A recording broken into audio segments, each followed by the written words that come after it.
G'day team, thanks for joining us here for another episode of the Grey Man Podcast. I'm your host Harley Fox. Today on the show we got Dael from Ledi Water-Makers. Dael's a veteran of the Australian Army, serving 12 years as an engineering officer. He did some cool things in the Army that we'll touch on today. Once he discovered the water purification stuff, he actually left the Army to follow that passion and makes the systems by hand and sells them to disaster relief and to anybody else who can use them in the four-wheel driving world or the boating world. Awesome products that we get into today, talking about how they were made and what they can do. We did say during the podcast that we were going to go outside and do a demonstration, so we cut the podcast a bit short. But Dael actually forgot to bring the power cable to plug it in, so we didn't get to do that today. But I will show you a video of Dael demonstrating the products during the podcast. But thanks for being here, guys. Don't forget to subscribe and enjoy the show. Cheers.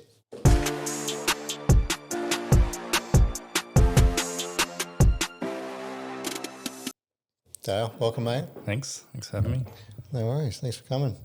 You're based down the Gold Coast, eh? Yeah, we're down in Southport. Yep. Little factory down there, tiny little factory. Oh, true. That does the job. Nice. We'll get into how you make those bad boys. What's it called? We're calling that one the Scout. So the company is called Ledi, it's an acronym, and the long name's not very interesting. But Ledi, and that's the Scout. So that's one of our units. We've got a few little units. They're all portable DC things that are good for disaster relief or military, or that one's more recreationally focused. But yeah. What's the acronym?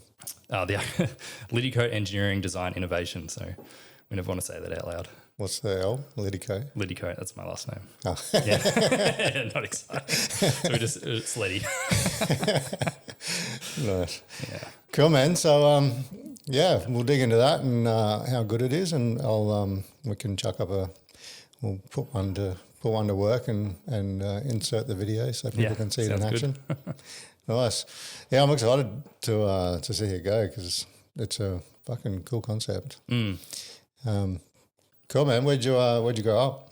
I grew up in central Victoria, so Maryborough, Victoria. It's near Ballarat. Most people seem to know Ballarat. Not a flashy part of Victoria, but quiet. We were in the country. Yeah, like we were 30 minutes from the nearest sort of town out there in the bush. It's good growing up making tree houses. Nice. And just, it was nice. But it's, going back home now, you sort of walk around, you're like, what did I used to do all day? It's because you're being corrupted by the modern age technology. Yeah, take me away from the beach now. I never had a beach growing up, 4 or 5 hours, but now Gold Coast. How long before you saw the sea? Oh, I would have been, primary school age. I definitely remember it. It's it's etched in your mind, the vastness. Because when I grew up, I think it was big droughts, so it was very dry, and none of the dams or rivers or anything had any water in it. So it was always like this crazy concept that there was just, you go to the ocean or like go to a foreign country and there's lots of water and rivers. It seemed like a luxury. It's isolated in Victoria.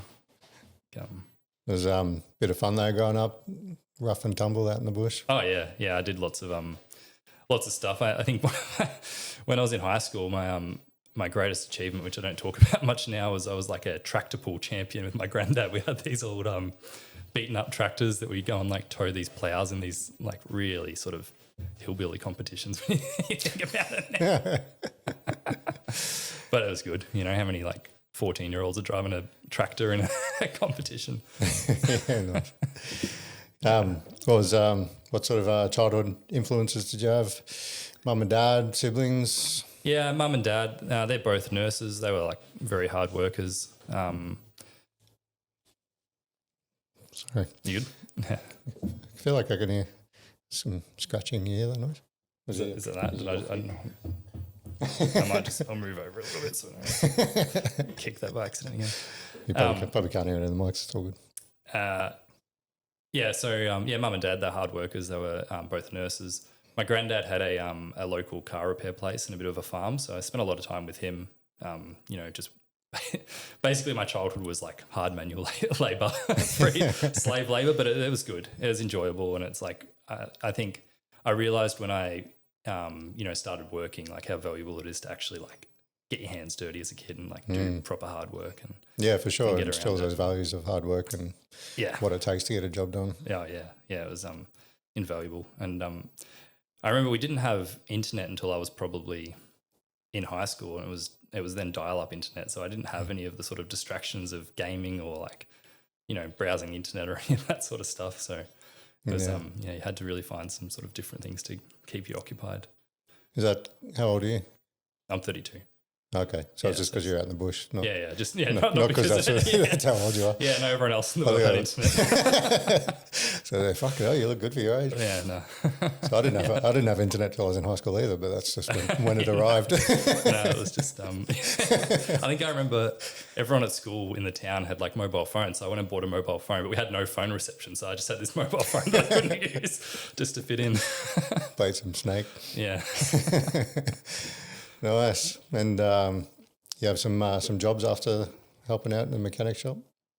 So when I was, I guess, getting towards the end of high school, I serviced a few cars, which was pretty cool. Like I didn't have any sort of trade or anything, but you just learn how to do it. And but yeah, my main job was working there, like just sweeping floors and emptying bins and putting tools away and getting yelled at by the mechanics because I put the tools in the wrong toolbox or something like that.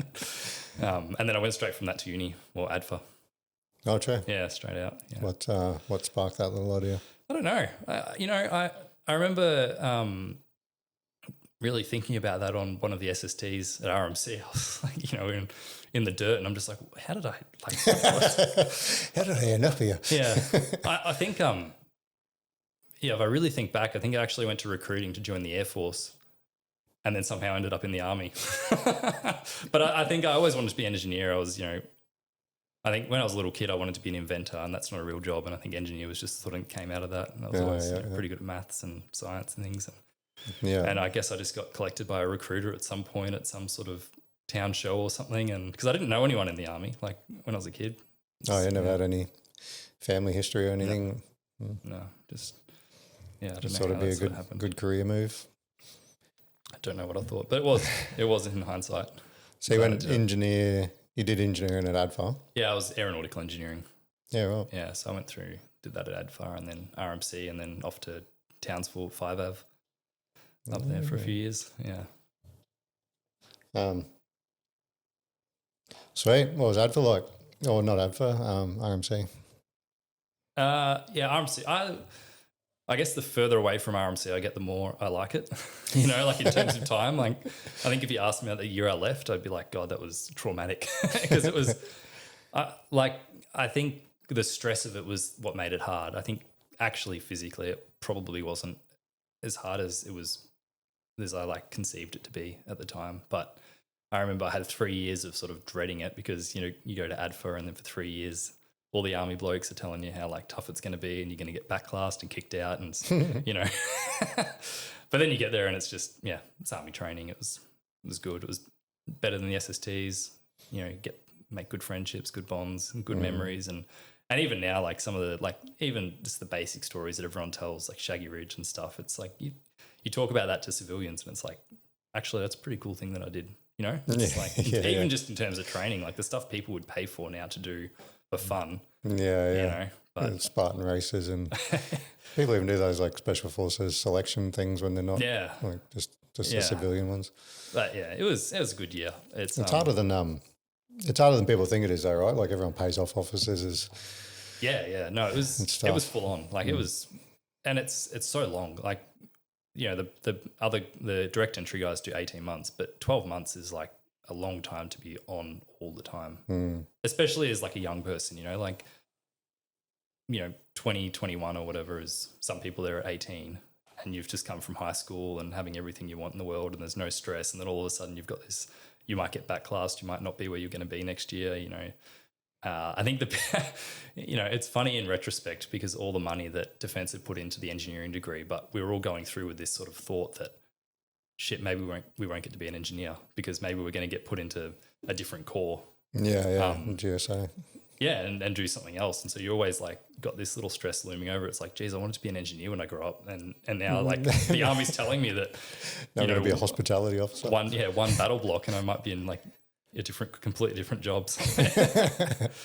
But yeah, it's all, when you look back at it, you're like, I shouldn't have been so stressed. There was literally nothing that stressful about it. It's just, yeah. Well, like you said, it's depends who you talk to. Like if you talk to a grunt, they're going to tell you, oh, fuck, that's just a regular Tuesday for us. But yeah, talk to I don't know, a pogue or a civilian, they're like, holy shit. Yeah. Well, I think the thing for like Ramey and log causes, it gets easier afterwards. You go to RMC and you're like, oh, that's the hard thing done. Now I can go back to doing engineering and sort of my core job. Whereas I guess if you're a grunt, you go there and you're like, cool, this is just the warm up for the next thing I have to do. yeah. Only gets harder for me.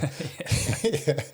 That's pretty common thing with the grunts is they finish Kapooka and they're like, oh, sweet, we're going to relax and get treated like adults now. And then they get to Singo and it's twice as bad. And then they get to their units and they're still getting flogged. Cool. So how old were you when you finished all that? I went there when I was 18. So I guess 5 years. So, 23 was heading up to Townsville. Yeah. What was that like up there? Yeah, that was great. It was really good. It's really good on the job learning. You come out of engineering and then you realise that nothing you learn in engineering actually has anything to do with engineering in the real world. but such a great place. Like being in like an operational Army aviation unit, especially back then. And I know it's going through a reform now, but they're getting Black Hawks and Apaches and things in. So I think it'll be pretty good. But back then it was early days MRH-90 before it was having all its issues. We were deploying a lot. Like we got to do a lot of stuff over there. I was there for 4 years and probably would have done 4 or 5 like trips around, including like little overseas ones and disaster relief and things. And it was just, it would have been the peak of my career, like it was, really great. And it was sad to leave, but it's, it does like 4 years in an op unit is pretty good. It's hard work, but it was awesome. So you got to fly around in the Tigers a bit? Not in the Tigers, in MRH. MRH, yeah, in the Taipans. Were you like mechanically working on them, or? Yeah, so I was the engineering officer. So I was a troop commander for like an engineering troop. We had some sort of engineering authority in terms of weight and balance and deferred defects, which is when there's something wrong with it and we had to make the decision, yep, you can still fly and it's going to be okay, which is, the first couple of times that's pretty stressful. It's this, there's this sort of like perception that you're actually making a decision, but when in reality, it's like the job is to comply with the manuals. And so you're pretty well supported, but it doesn't matter. It's still stressful when something's flying around and you're like, oh, that was Would you go under investigation if something went wrong, if you were the one that signed off on it? Yeah. Like even in the last couple of years, everything gets reviewed. It's super detailed, and when they go into a review, and everything's like you've never seen anything as like documented as aviation maintenance, which is a good thing. It makes me comfortable when I go on like a Qantas flight to know like this is a very controlled system. But there's no getting away from it. If you do something wrong or break the rules, and something goes wrong, you're in trouble. I had Rod Henderson on, who was a air crewman, and he was talking about what you were saying, what do you call it, the tolerance for things not working and where you can still fly. Yeah, and he's saying that even Qantas flights or all airlines have that same thing, like. Yep, this isn't working, but you can still go. There's a tolerance. Yeah, there is. It's very low, but I tell you what, the hardest thing as like an engineer, but also an Army person, is when you're actually. We did a deployment to the Solomon Islands, and there was a couple of cases there where we actually needed to fly. Like it wasn't just fun stuff; it was proper work. And then when it's something like an exit light isn't working, and you look at the manual and you're like, can't fly without that. It's like, come on. Because as the Army person, you just want to be like, let's just get the job done. But and all the the air crew and things like that are like, come on, surely this isn't an issue. And you got to be the guy that's like, well, if you need to emergency evacuate, in the jungle here, like you got to know where the light is. Yeah. So it does get frustrating sometimes, but it's a safe system, which is good. But yeah. Do you have any operational deployments? So I guess the deployments we did with aviation, we did all the floods and bushfires and things like that. And then we did one trip to the Solomon Islands for it was their first non-Ramsey elections, which was cool. It was also a bit funny that it was, the first non-Ramsey elections, but we had the Australian and New Zealand military there, which was most of the Ramsey effort, supporting the election. What's that, Ramsey? Ramsey was it was a combined. It was back in sort of the early 2000s, but it was a combined coalition of sort of support in the Solomon Islands to sort of get them set up as a functioning democracy. And so they were there for quite a while, and we had Fed police and stuff over there. And the Fed police are still there doing some sort of mentoring, but we pulled military out. And I think maybe the military's back there now. I'm not too sure on what's going on. But when we went there hadn't been military there for a few years. So it was really cool because I think it's pretty rare in like the ramiation field to be able to take your entire troop on a deployment to another country. And even like most deployments now as an officer, you're sent off as a staff officer to go somewhere. But I got to go and do a reconnaissance, come back, get my whole troop ready, give deployment orders. We did the longest air self-deploy, which means we flew helicopters from Townsville all the way to the Solomon Islands, island hopping over there. So it was it was a really like full on trip. It was really cool. We worked with the Fed police. We got to work with the locals. The case I was saying where we actually had to do something was we had our air medical team with us, and there was this group over there, this expat Australian group, funnily enough, called Helicopter Support. And they just had like a little Robinson or something. They were flying out to islands doing odd jobs and things. But one of their tasks was the medical evacuation from some of the islands back to the main hospital. And they came over to us on one day because I knew the engineer there, and he's like, we've got a call that there's a woman who's in childbirth and she's like bleeding out, but it's a storm, we can't get her. And so I wasn't on the trip because I was the engineer, but they spooled up and they sent the helicopter and picked up this woman and saved her and brought her back to the hospital. Nice. So it was like proper cool stuff. It was a really good trip. And how many people you fit in one of those type things? It's a section, so I guess 11 people, 7 to 11. I can't remember. It's funny how quickly you forget that stuff. People will say I never worked on it. The tab data. Yeah. How fast do the rotors spin? But I mean, we don't have them anymore. So where'd you go after aviation squad? So I came down to Oakey, went to the school. So I was the senior instructor at the school down here for MRH. As a captain? Yeah, as a captain. So we do troop command in ramiation as a captain. So I did 2 years. Well, I did one of my lieutenant years as a uni student, which was pretty sweet. And then 2 years like learning the job, and then you do 2 years as your TST as a captain, and then I came down here and was the senior instructor. So I started off as MRH, and then the aviation world was reshuffling. So by the time I left at the end of my posting, I was MRH, ARH, and Chinook for a little while.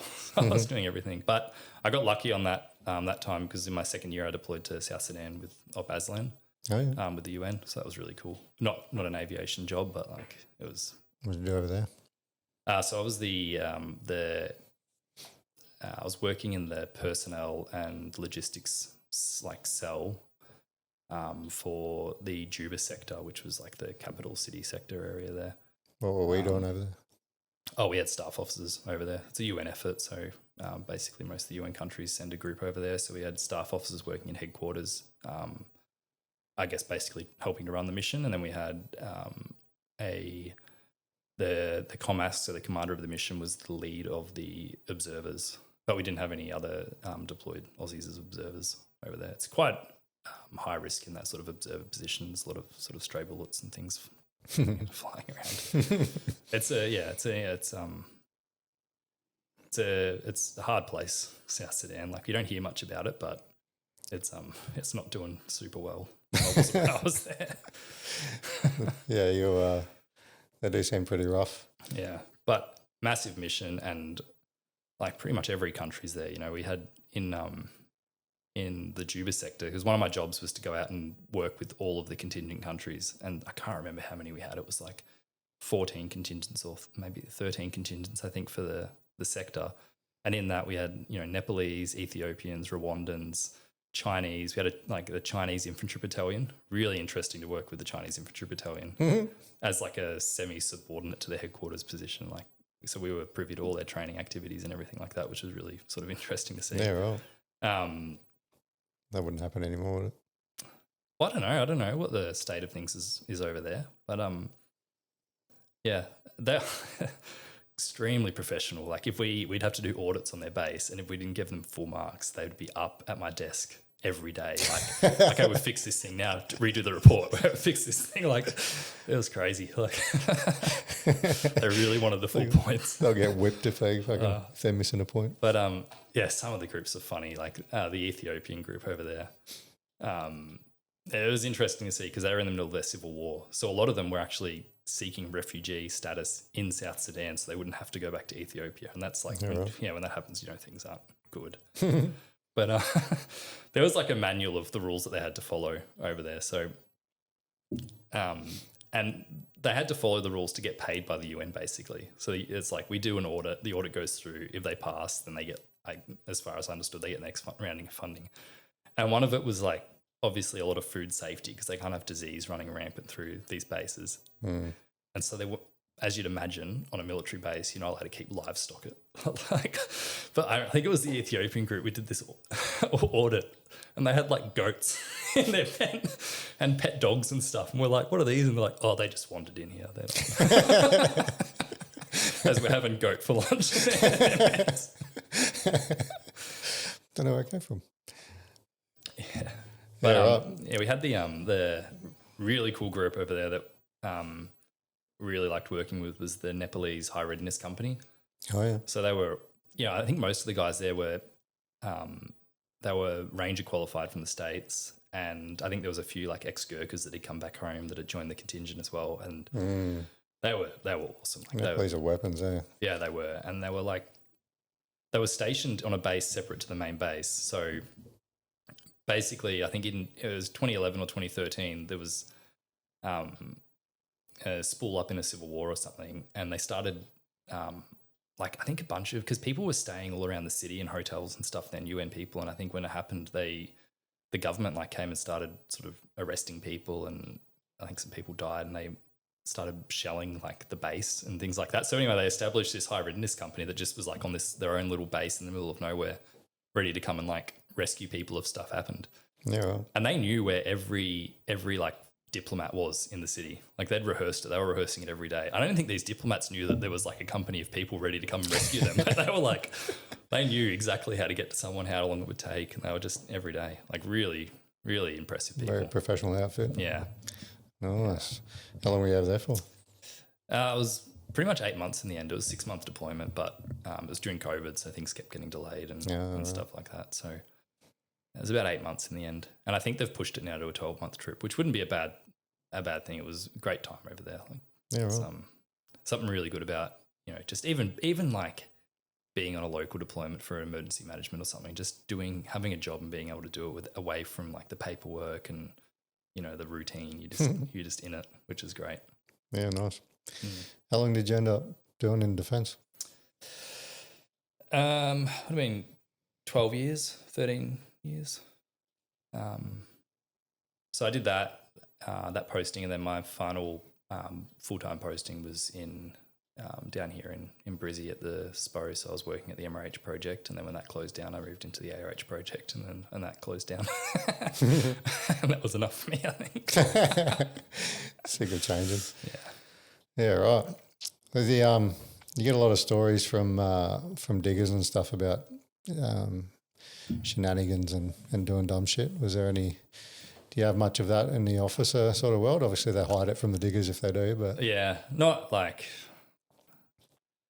you probably do, but we're a pretty subset. We were nerds, we were engineers, so. If there was, it wasn't with you guys. Yeah, not really. Not that I can think of, unfortunately. Just playing some Dungeons and Dragons. Dungeons. So what's that game? You knew straight away. Yeah, I think we are. We had the new. There was because in the ramiation field there's SSOs as well as the GSOs, and I didn't know this, and I felt extremely ripped off when I finished RMC and had done all this work. And then I rock up at the unit. I go, oh, when did you go to RMC? And they're like, we didn't. I'm like, you can do that. You can just join this. And when I was at the school down here, the CEO, you'd get him in and he'd say, all right, SSOs would come in and be like, stand up here, tell everyone what you're into. And one of the guys goes through it, everything. And he's like, yeah, and I really like, just playing video games. And the CEO sits there and he's just like, that checks out. The SSOs just do their uni stuff and they just literally like a couple of weeks to learn how to march and stuff at RMC or something. Yeah, but the sequence isn't what you'd think. They do their uni stuff, then they rock up at the unit and embarrass themselves for about 6 months, and then they go do their 6 weeks at RMC. Just flipping absolutes. They get a little bit of resilience training, before. So over your 12 years, what do you reckon was the most memorable part of your career? It'd have to be either Solomon's was awesome, South Sudan was awesome, but I think one of the most memorable moments was the Townsville floods back in 2019. It was I'd just taken over troop command. This happened in January, so I've been a troop commander for about a week. And is that the one where the water was up to the roofs and stuff? Yeah. And so it was I think it was a Saturday. I was just sitting around in my tracksuit or whatever around the house, and I get a call from my boss, who was the pilot. So the OC is a pilot, and he's like, "You got to get into work. We're going to get some helicopters ready." And we hadn't heard anything official. Like, there'd been no sort of declaration of emergency or anything. And I'm like, "Shit!" So we get in there and start getting them ready. And me and my ASM at the time, who was a really good dude, he stayed in there with me, and we ended up just having to sleep in the office for a couple of nights and get these things ready. So we were dragging. As the engineer, we're dragging the helicopters out online and doing the stuff we'd never usually get to do. And we've got like a team of people that's quickly dwindling as their houses are sort of getting attacked by the flood. And, the choppers are going out there pulling people off roofs and doing cool stuff. We didn't get to see any of that cool stuff, but, it was like it was vicariously. Well, yeah. And it was a good intro to being troop commander because we're actually doing something, it was, we didn't really have it. Well, then that fed straight into the Solomons as well. So we finished the floods, and then I think it was the next week I was sent over to the Solomons on a recce, and then came back, and then we were spooling up for that. So it was pretty much mid-year by the time we sat down and did like troop commander notebooks or any of that sort of the bureaucracy, which was a good start. Nice. So I think that felt like it was like a real job. It felt like it was really sort of doing what I wanted to do in the army. Yeah, nice. It's a good way to look at it too, because a lot of people will if they weren't directly involved, they feel like they've got no involvement. Yeah, it's good to hear from someone that you feel like you made an impact when you weren't actually. Well, I wasn't flying. The one on the fucking winch. Yeah, but it was cool. Yeah.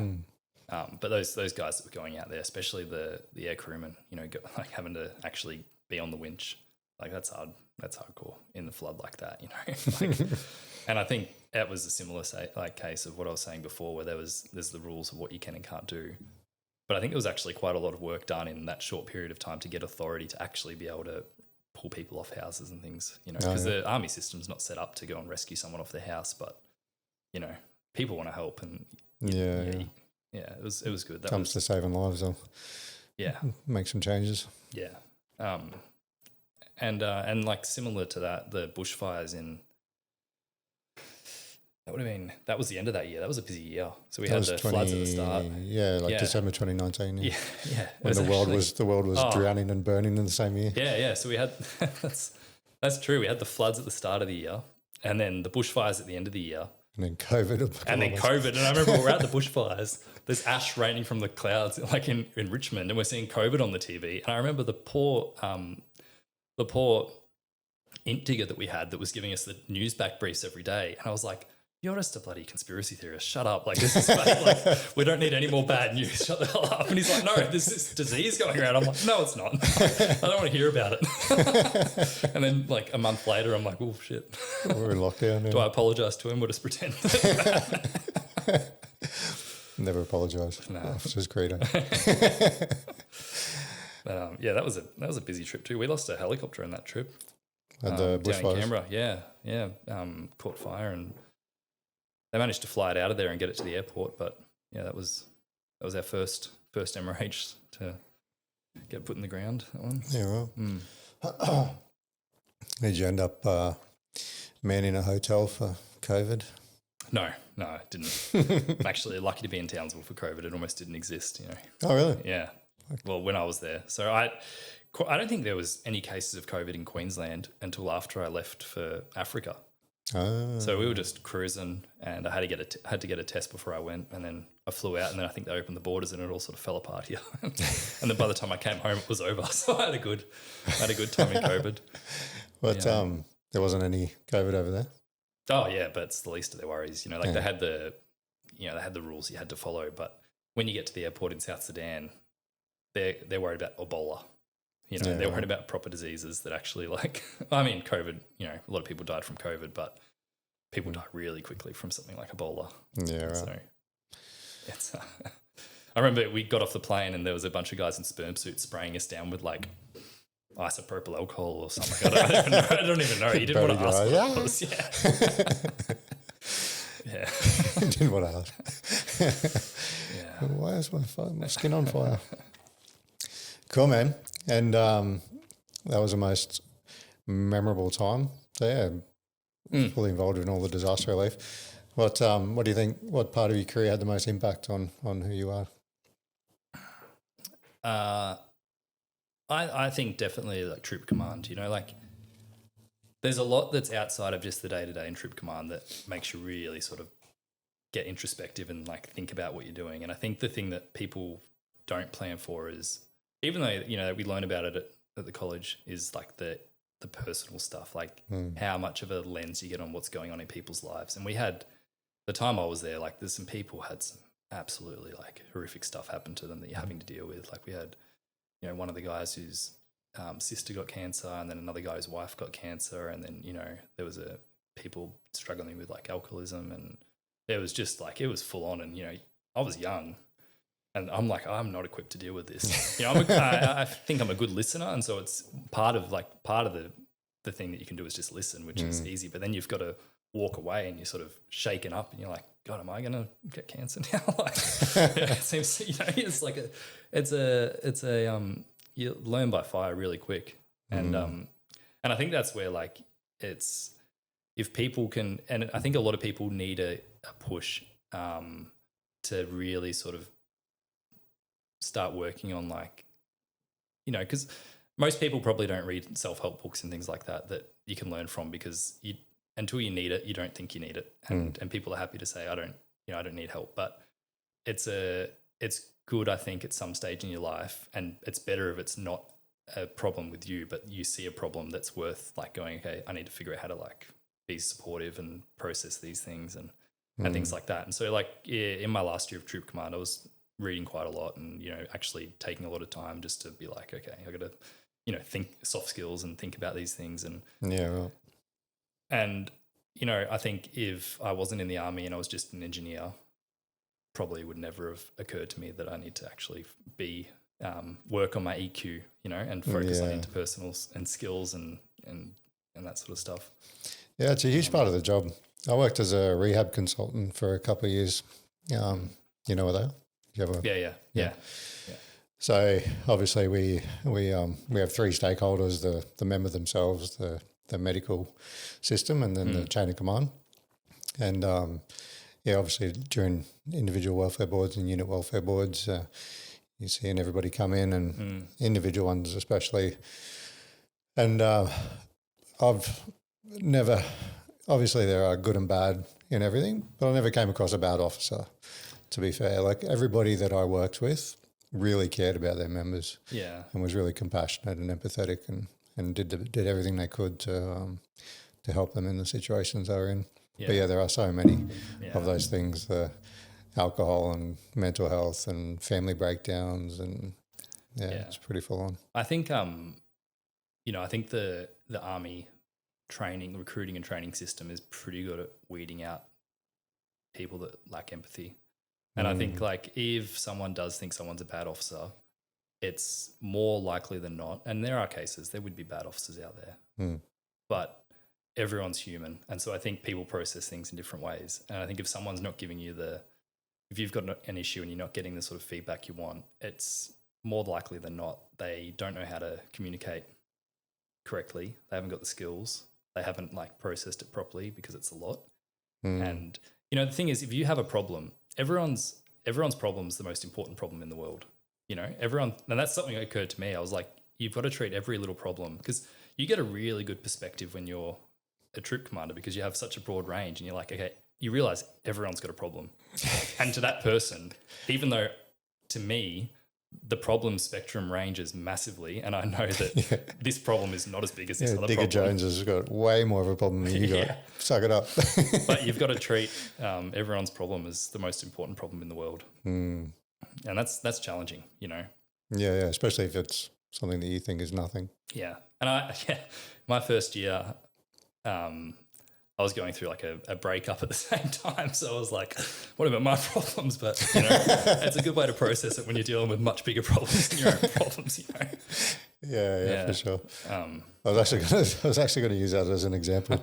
I remember everyone's got all these problems, and every now and then you'd have a young digger that's, early 20s, and he's, going through anxiety and depression because his girlfriend's just broken up with him. And I'm thinking, oh, this must be like a lifelong love. Like, poor guy. Like, oh, how long are you guys together? Oh, like 6 months. I'm like, fucking get over it, bro. Like, strap in. You got to, if you think this is a big problem, you're in for a wild ride. It's actually, I think it would have been, can't remember exactly. It may be September that year. We had a bit of a quiet spell, and I don't know how crazy this is compared to some of the digger stories, but my one of my good mates up there, Elliot, had a trailer sailor. He had this old trailer sailor that he bought for like $2,000 sailboat, and we'd take it out a few times and do like laps around Maggie Island or whatever. And I remember one time we were going out and we sort of looked over and you could see like Hinchinbrook Island in the distance, and we're like, let's just do it. And so we prepped this thing. This is a rubbish boat. Like it was not seaworthy. And it took us 3 days to get there. But we set sail early in the morning. We sailed all day, anchored at Orpheus Island, pulled up the anchor in the morning, and the anchor chain snapped because it was so rusted.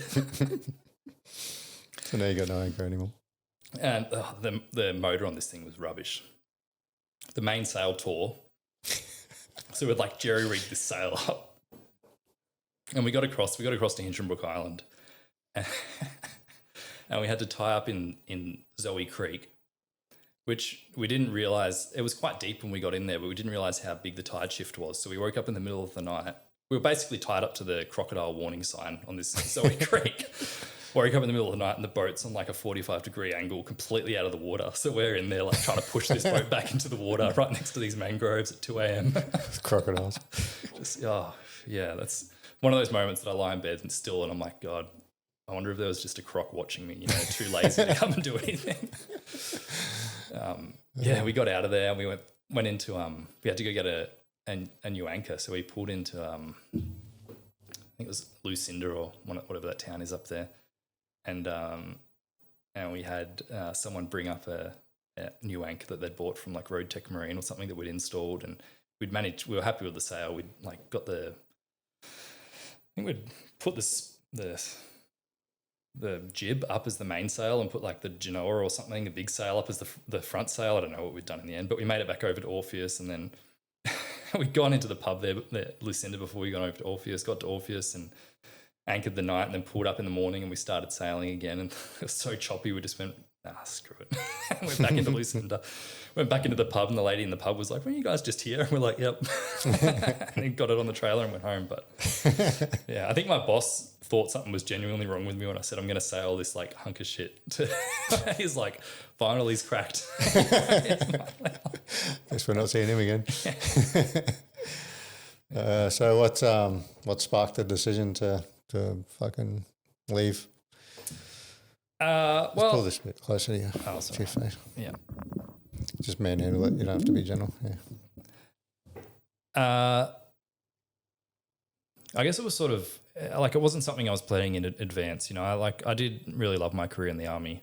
There were times in the last sort of posting that are a bit slow because it was the project offer. It was CAS-G. It's very like paperwork heavy and things move slowly, which can be frustrating. But were you OC by this time? Sorry? Were you an OC by this time? No, I wasn't. I never took my OC posting. That would have been my posting now. Yeah.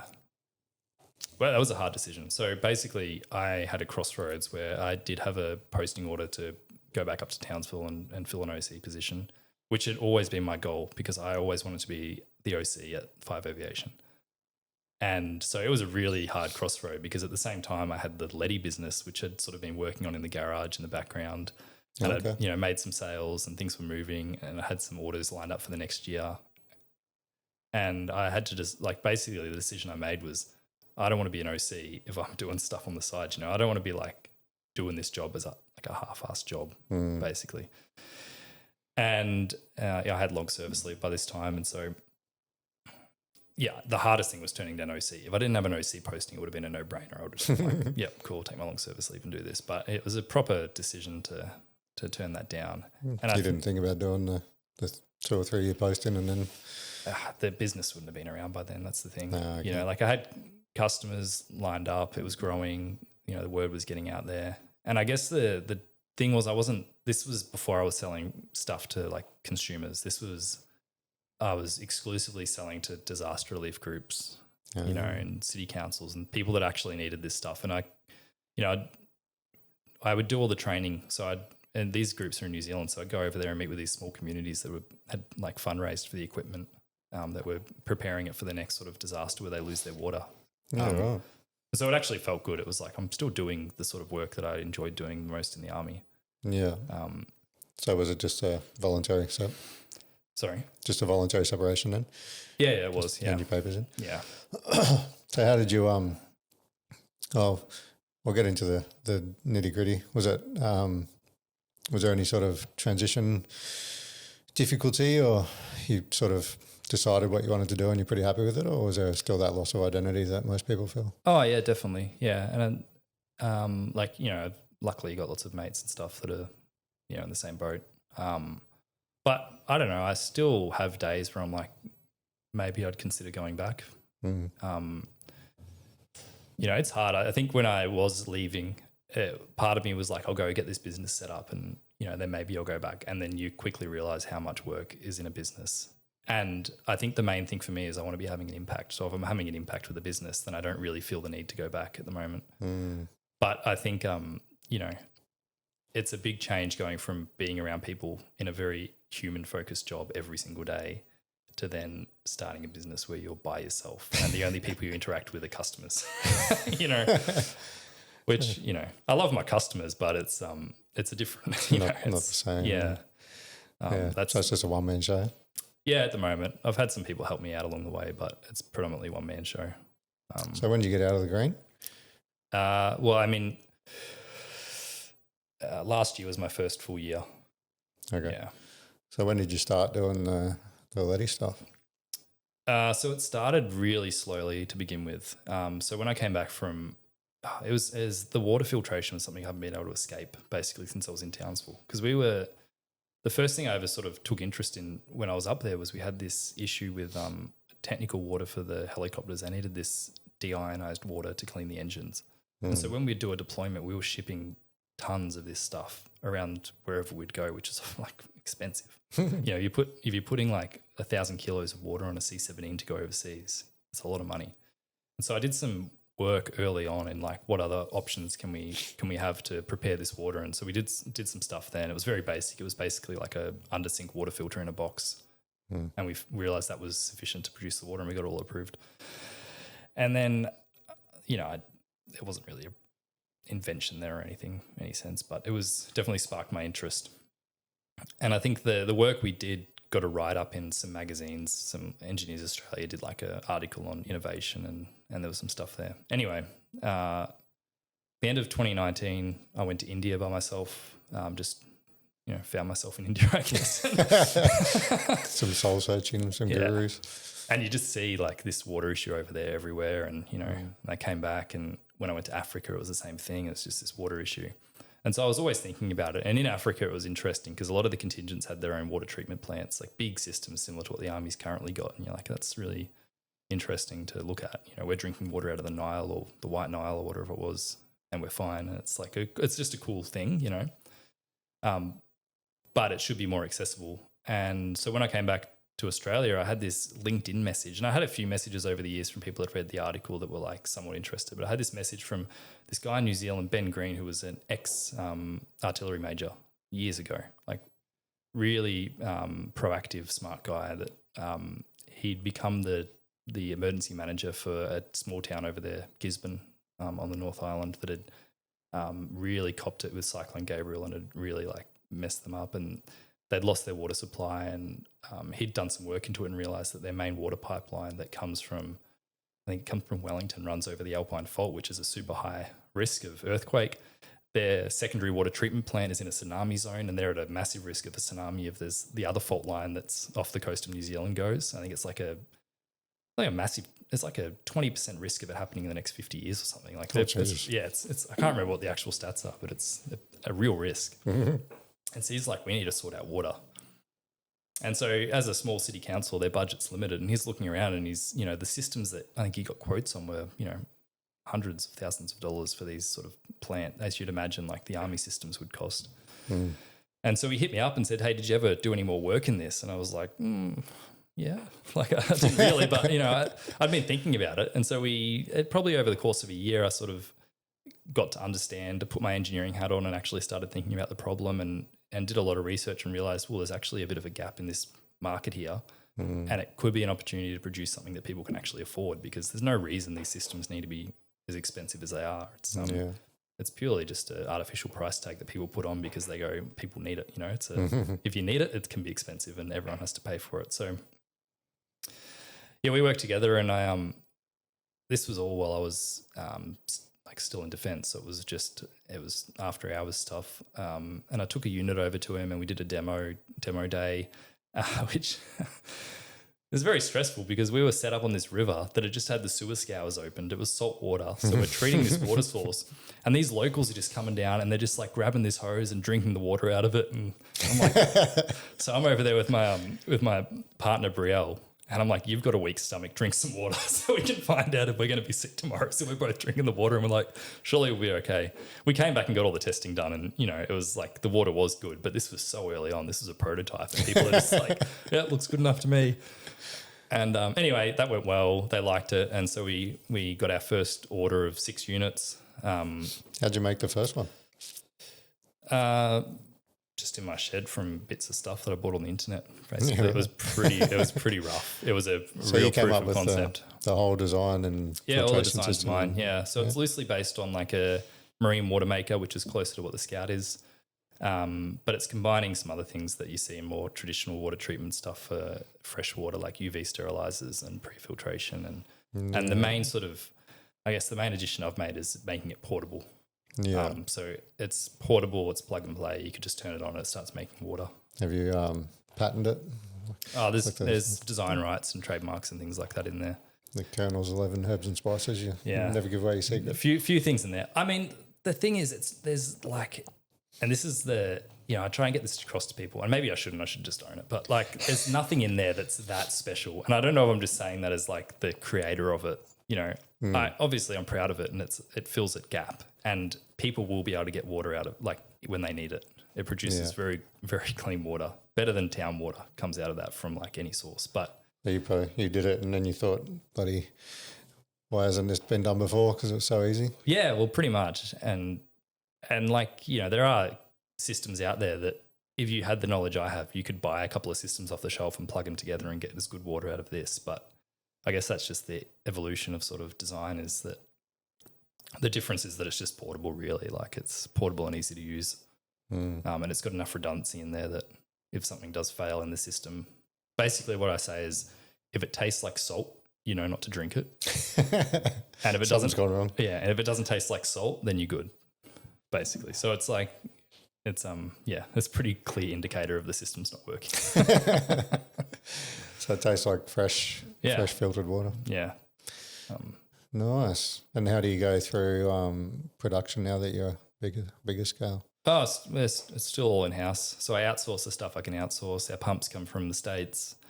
I get the metalwork sort of prefabbed, and I do all the assembly and wiring and plumbing and everything in-house. Yeah. Still, I think this little thing takes me 2 hours to make from start to finish. Oh, is that all? Yeah. So, Oh. well, yeah, it's taken a while to get there. I really had to sit down and think about the process. And I think now it's at a stage that I could definitely train someone else to build it to a good enough standard. But I guess that's the leap now is, you bring someone else in, then that starts costing money as well. And that's a whole different element to the game. So, yeah. So it's running sufficiently enough to sustain a life. Yeah. Sustains me. It's very lumpy at the moment, which is this little one came about last year because we were doing the predominantly disaster relief stuff. So we had a big system that I called the Garrison, which you can guess where I got sort of inspiration for the naming, but the Garrison, that's 1,000 litres an hour, 48 volt, can fit in the back of a ute. So it's completely deployable. It's certified UV sterilisation and reverse osmosis. So it'll treat any water source and put out like water source that meets the requirements in Australia and New Zealand to drink. So you could technically use that as a proper water treatment plant, just small. And that was really cool. And then there's the smaller ones. But the selling to government it's a long process. You can go 6 to 12 months from inquiry to like having a quote accepted. And you can't build a business when you don't know if you're going to make any money. And it was easy. When I was in and I was getting a wage, I didn't really care. Yeah. But then when I started needing a wage, I was like, I need to bring out something that normal people can afford and buy. And that's why this little thing came out. Yeah. And it's building. It's slow. We're new to the market and we're now, selling into a market that people care about brand and no one's ever heard of us before. And so trying to prove to people that it's good, it's like a good Australian-made product that they can actually rely on, because the last thing you want when you're in the middle of the Pacific Ocean is to run out of water because your system breaks. But I'm pretty confident it'll get there. There is it's a, I guess, underrepresented industry where there's been a few big players for a long time that have not seemed to have been putting a lot of effort into developing, new approachable ways of doing things. Yeah. And you said your inspiration came from seeing people in third worlds struggling. So is that something that you're looking at doing, getting? Yeah. Yep. So that's always, and that's where I always come back to. So this small system is purely it's helping people. But the main motivation from that was what we want is we want a lot of people using the system so we can learn as much as we can about what breaks. So when we, keep producing systems for disaster relief, we know that they're going to work and they can sit in a shed for, years, and then they pull it out when they need it and it works. And so we're working on another development at the moment. And I say royal we, but I don't know how I've learnt to do that. But I'm working on a new development at the moment, which is a recreation of the original one. So it's, and the design philosophy I've taken a lot from the Scout is just, it's a tractor. It's a Land Cruiser, it's just super simple. There's nothing flash in it, but everything that's in there is just designed to last and really over-engineered. So oversized motors, we've got these pumps, Cat Pump's the brand. It's the world's most resilient pump. It's not like the world's most efficient pump, but it doesn't matter. It's just needs to last and it needs to be bulletproof. And so from the ground up, 24 volt system, so it can run on any military vehicle. Most boats, some 4-wheel drives have 24 volts. You can just go buy a couple of batteries from Bunnings and wire them up and you can run it. The benefit of DC is you can set up with a solar. So if someone on a third world country that needs water, you could theoretically take one of these systems over there, plug it into a battery and a solar panel, and it could just be ticking away on like half speed all day and just fill up water tanks. And it's just a small, weighs 30 kilos. It's a one-man lift really. And What are the replacement parts and stuff? How often does it need to? So the first replacement part in that system is the motor brushes, which is like 3,000 hours. Yeah, right. It's a long time. 3,000 hours. Yeah, filters don't need, like if you got I've got an under sink filter here, it has to be changed out once every 12 months. Yeah, so there's pre-filters in there, which they would need to be changed out. They're a cheap part, and we try and use cleanable filters that they can rinse off and keep going. I guess in a permanent installation, we've got a pre-filtration module that is self-cleaning that's designed to plug in as well. But the main sort of, I guess the workhorse in the system is the reverse osmosis, which is self-cleaning. So it's running at a really low recovery rate, which means that the amount of water that it's actually producing compared to the amount of water that gets put into it is very low. And we do that on purpose because it means that in these systems, 80% of the water that goes into it is just cleaning the outside of the membrane. It's just flowing over. So things don't get clogged on it. It cleans it off. It dumps all the salt out and everything like that. Yeah, right. And so they, those systems, if they're looked after, they last for years.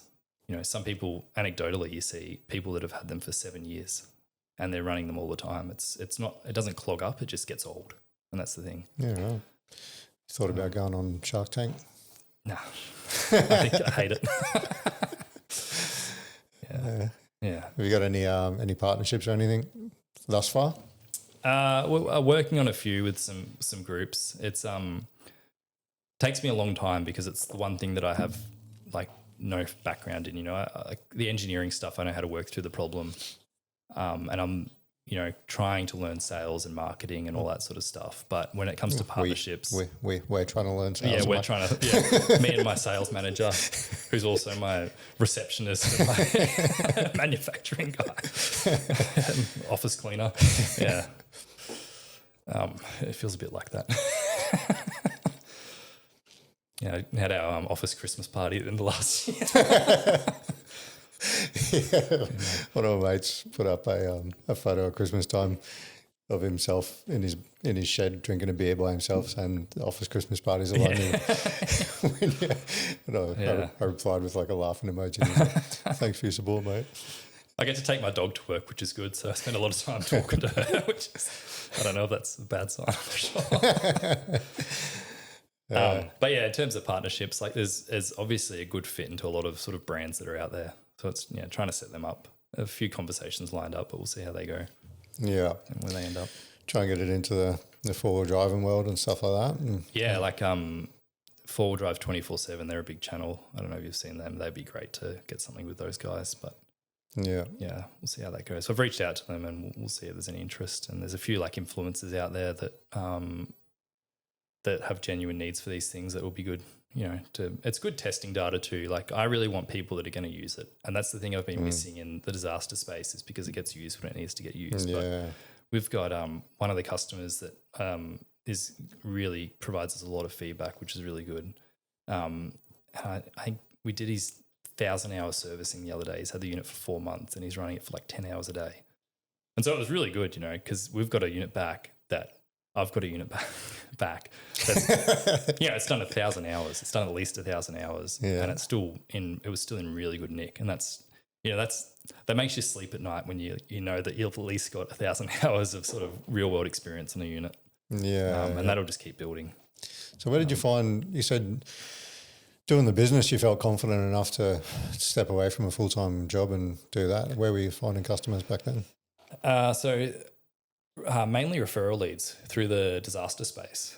Oh, yeah. And that's I guess that's been the good thing is we had quite a large order to start off with. And I did like quite a lot of work over in the community when we delivered the systems and got to know the people over there. And it's I guess this has got an apparent need. So people understand it and then it's easy to get referrals. And it's slow. I'm not a good salesperson, and so I don't feel like I need to push people, and especially when I was still in the defence, I really didn't need the income, so I just took it slowly, and we picked up a few little orders and things like that built up, and but the benefit of long service leave is I didn't really have to take a massive risk because it would have been if I didn't have long service leave, I don't know if I would have had the guts to get out and do it, because until the Scout existed, it was. You have meetings with potential partners, investment partners, and like one of the questions was how many units are you going to sell this year? And it's like, I don't know, how the hell am I meant to know that?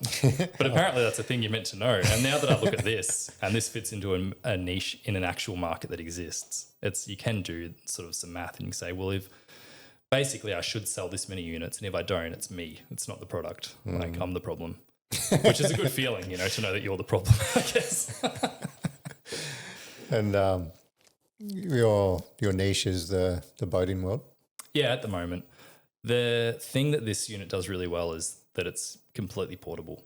And there are portable units out there, but they're not really portable. And I guess one of the marketing, as we say, is we're Basically, this is the world's only actually portable system that you can actually take anywhere. And so we've started in the marine world because people in the marine world understand it. They know what a water maker is. They know what it does, what it should cost. So they understand the value. But, and this is true for a lot of our customers, is you can buy it for your boat, but then you can take it home with you and you can take it in your caravan and you can use it in your caravan, and then you can lend it to your mate for the weekend to go out fishing. And so no one else can do that. And that, I think, hopefully eventually the value of that will become apparent to forward driving and fishing industries, where people go, okay, it's an investment. It's going to last for a long time. You know, the consumable parts might wear out, but the pump is a lump of stainless steel. Everything in that pump can be repaired. The motors are repairable. It's been designed from the ground up to be completely rebuildable. Like even just the aluminium case, you know, there's no plastic, there's no like rubbish in there. Everything, it's made in Australia. So if something does go wrong, we could just repair it. And it costs me $50 to ship it anywhere in Australia. Yeah, right. So people can actually send it back for a service, it's a very niche sort of thing in that market at the moment. And you have like a warranty? Yeah, so there's a 2-year warranty. It comes with a 1-year warranty, and then we just ask people to register and register for the 2nd year of warranty. I'd like to put a higher warranty on there, and maybe we will. It's just we need to get a bit more testing data out there. But realistically, an average user shouldn't do 1,000 hours in 2 years. It's just that this bloke has been running it for 10 hours a day every day. He probably needs the next system up, but I think he's happy with it. So there's a lot of there'd be a bit of a need with the 4-wheel drive, and a lot of people, especially veterans that have, you know, retired and don't have kids to worry about, will travel across Australia. Yeah, do a lot of driving inland and stuff, and not having to have, you know, 10 Jerry's on the back of your truck or whatever would be handy. Yeah, and I think you know, if say you go to Western Australia up there, like, and it's 2 or 3 hours to the nearest town to get water. I imagine it would be very frustrating if you found a really good spot and you're really comfortable, and then you have to pack everything up to go for a drive to go get some water. Yeah, you know? I don't have any water. Yeah. Even just doing a week or two camping trip, and water always stresses me out when I go out camping. I'm like, fuck, have I got enough? Or if I run out, I won't be able to wash the dishes or have a shower or whatever. Yeah, I mean, that's the benefit, is these guys that buy it for their yachts can have showers in fresh water. Like they're filling up their tanks, which is really good. Yeah, it's really cool. Super handy. Yeah, we'll show everyone how it works on a little clip. Looking forward to seeing it. Is it? We can demonstrate all that. I'll mic us up and go out on the deck.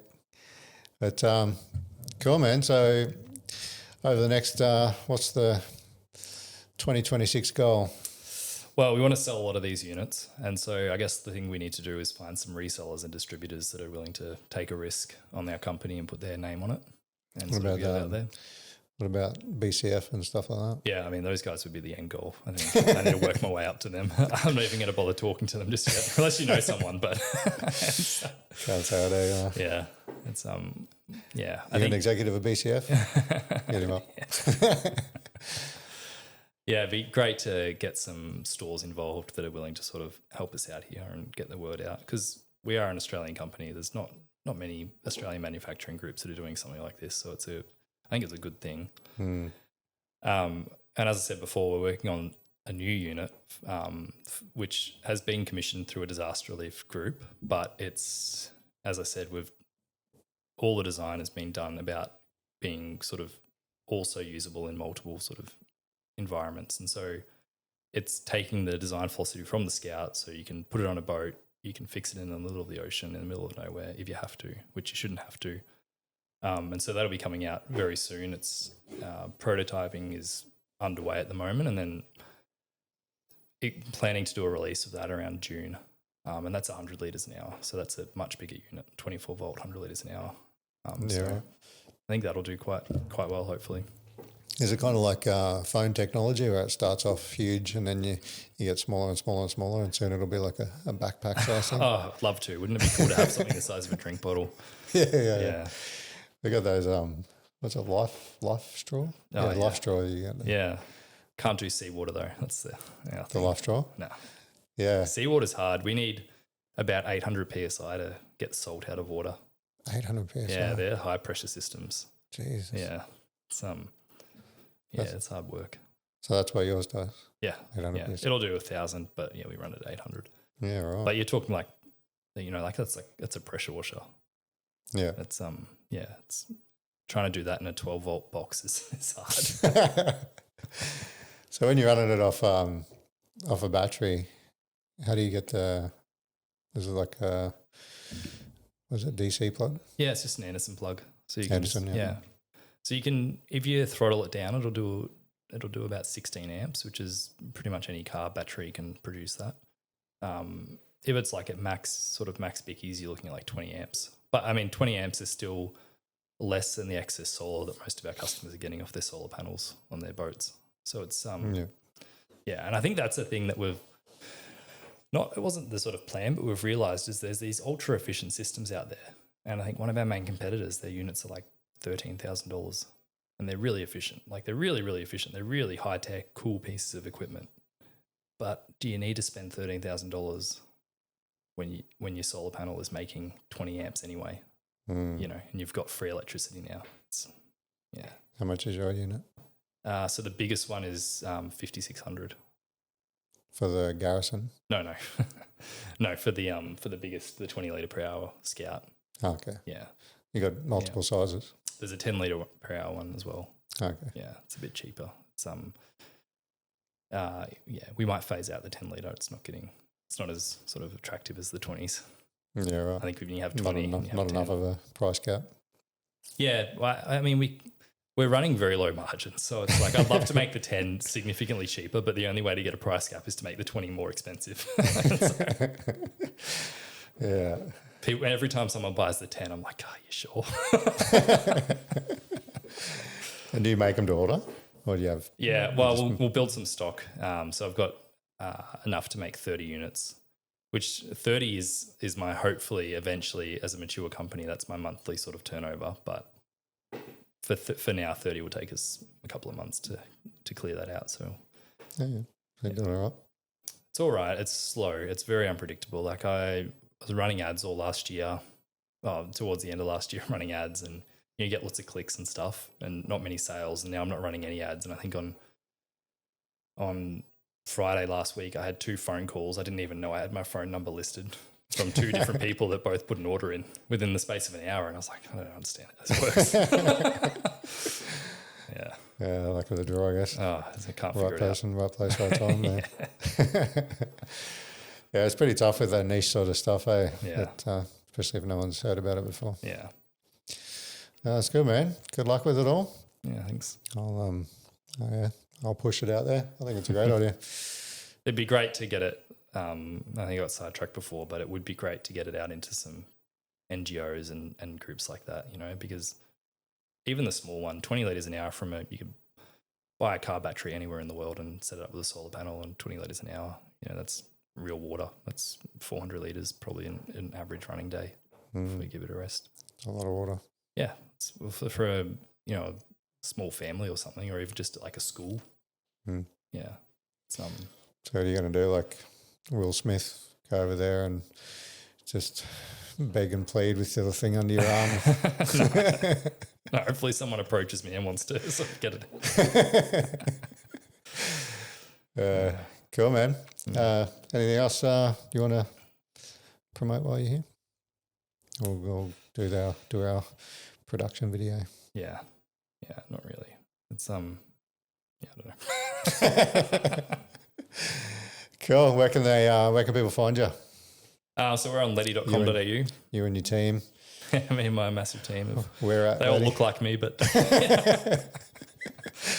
ledi.com.au is our website. We're on Ledi Water on Instagram and LEDI, Ledi. LEDI, yep. Ledi Water on Facebook. Yeah. Cool. Yeah, it should pop up. Slowly coming up on Google more, which is good. Oh, yeah. Yeah. Yeah, it takes time, to get on the first page and get eyes on it. Yeah, it does. It's a grind. It'll happen eventually, hopefully, but yeah. Oh, for sure. Consistency, mate. That's what people keep telling me. Consistency is key. Keep going. Yeah. Cool, man. Best of luck with it all. Let's do this demo. Sounds good. All right. Cheers, guys. Today we're going to run through what it is and how it works. Okay, so first of all, the accessories that come with the Ledi Scout when you buy it. We've got the inlet hose with the stainless steel filter. We've got 2 small hoses, one's for the freshwater, one's for the wastewater. And we've got our power adapter that allows you to power this unit off 12 volts. Now, an optional accessory we have is our Makita battery drill adapter that will allow you to produce approximately 10 litres with just one Makita battery. Okay, so let's get started.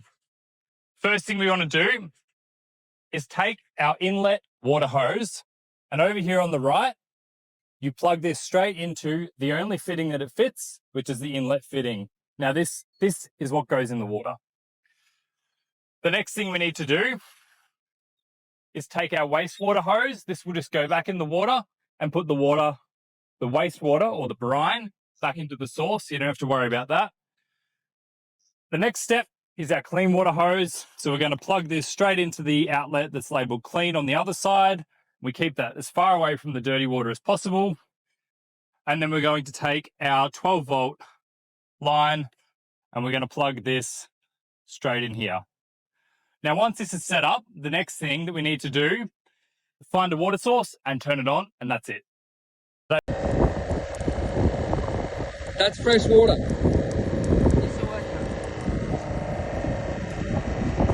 Drink some more. It's good, hey? Do you like it? Ready? Now, what are you good? Give us a thumbs up.